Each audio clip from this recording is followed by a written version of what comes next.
We're here at the Mobile World Congress and I'm with Majed Sifri, who's the President and CEO of Redline Communications. Thanks for taking a few minutes with us. Thank you.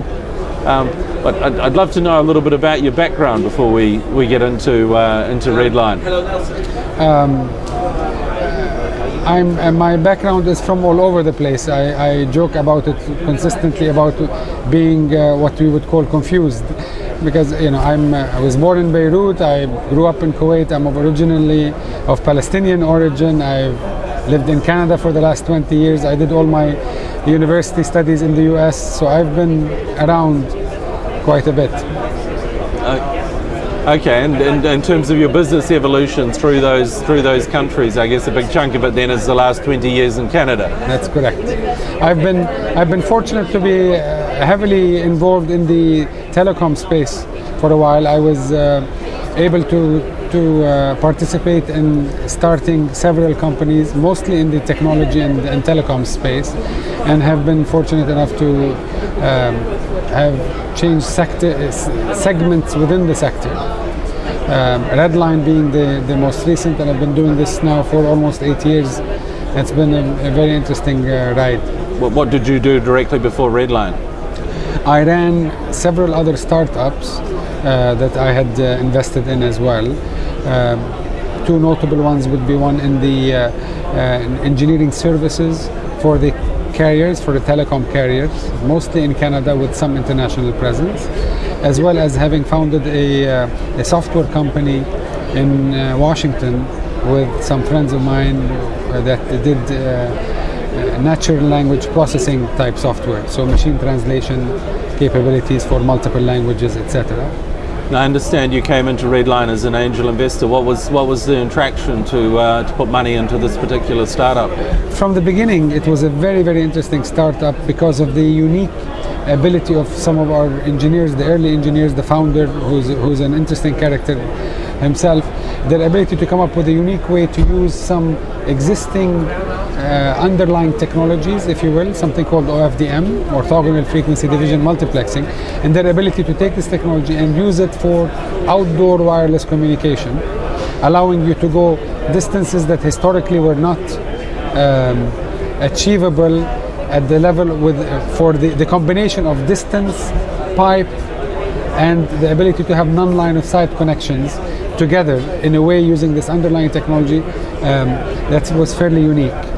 And it was clear to myself and several others of the early investors that there was a global market opportunity that was about to explode, and it has served us well as a company, obviously, by being able to come in and cater to this requirement. Okay, well, I assume at the stage where you were looking at the company as an angel, that was an idea. How did you get it from an idea then into, well, first of all, you actually came in and took over and ran the company? Right now I do, yeah. I came in with some friends of mine who were supporting the company as angel investors, and then I was chairing the board for a short period of time. We had hired a CEO, it did not work very well, so I stepped in as an interim CEO, and the idea was to do this for a few months. And this was almost 7.5, almost 8 years ago. The challenges were different in the early days. Obviously, we were a very, very small company. We had maybe, I think at the time I joined, maybe 15, 20 people. We've managed through the years to grow. Very fortunate to have been able to, in the early days, put together a phenomenal team of experts that have worked well, most of whom are still part of the company, and we were able to address this market opportunity and take advantage of the demand. What was your biggest challenge during this last 8 years? I mean, there have been many different types of challenges. Obviously, the most recent one is the global economic meltdown and the impact it has on some of our customers. That's the one that comes to mind right now as the most recent one. But obviously the early pains were different than the current pains and the challenges. Growing pains when we were very fortunate to have grown very, very quickly. In fact, 2 years ago, Deloitte, who does a big survey in Canada on the technology growth company, we were ranked the second fastest growing technology company in Canada, which was a nice accomplishment for the team who managed to take us through this. And at the time, the growth percentage was something like 36,000% growth in 5 years. You can attain this because you're starting from a very, very small starting point. Sure. So, from $200,000 to 50 million is a very significant growth rate. But nonetheless, so the dealing with growth, dealing with scaling was a very interesting challenge in and of itself as well. Okay, and your main challenge going forward, you're saying, is the current state of the global economy. Is that having a real impact on numbers in the business, or? We're beginning to feel it more and more. A lot of our customers in the service provider space, the telecom equipment manufacturer, not telecom equipment, I'm sorry, telecom service providers, if you will, generally are beginning to slow down and become more careful. There are certainly certain service providers who are continuing to be aggressive, but the overall trend is one of more cautiousness. So we're beginning to feel more and more of that now.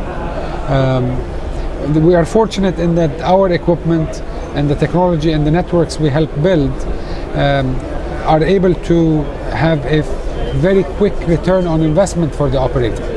So in many cases, when we deploy what we call WiMAX, what is called WiMAX in the broadband wireless access technology, our service provider customers claim returns on investments of anywhere between 6 and 24 months on total investment in the network. So this makes it, in many cases, very compelling for them to start even in difficult times. But they're more cautious nonetheless today than they would have been 12 months ago. Is your target market global, or are you Yes. geographically focused? We have a global approach, but focusing on the emerging markets more than the developed markets. So we're a small company, yet we have presence in over 20 countries today. But a lot of the focus in terms of end user requirement and demand is in the emerging world, right, where there is a lack of infrastructure to support broadband connectivity. Right. So where in the West we might be able to have a broadband connection from your incumbent operator, from the PTT, for a DSL connection or a cable modem connection. In the emerging markets, there is a lack of copper, there is a lack of infrastructure. And technologies like the ones we work with and the networks we build allow a service provider to efficiently and cost effectively deploy a service that has a high return on investment quickly for them, to businesses, to small businesses, and to residential users as well. Okay. I assume you've been coming to this show for quite a number of years as well then. Yes. What do you think about this year? This year it's been very interesting. We were not sure of how it's going to turn out, but historically this show has been very good for us on multiple levels. Customers and business development work is fairly effective in this venue. This year, despite our apprehension, we thought we're going to continue focusing on the show, and we're not disappointed. Even though the number of participants is lower than it has been in prior years, I think the quality of the participants is very high. A lot of the customers who are able to make it here, who still have the budgets to send people here, are the customers who are able to continue deploying, are the customers with money and budgets, and which has allowed us to focus on a smaller number of potential visitors to our exhibit, right, but a higher quality of attendance. Right. So we're quite pleased. I'm quite happy actually with the result this year. Okay, well, look, brilliant. Very, very impressed to hear the background and the history of the company, and good luck there. Thank you. I appreciate it.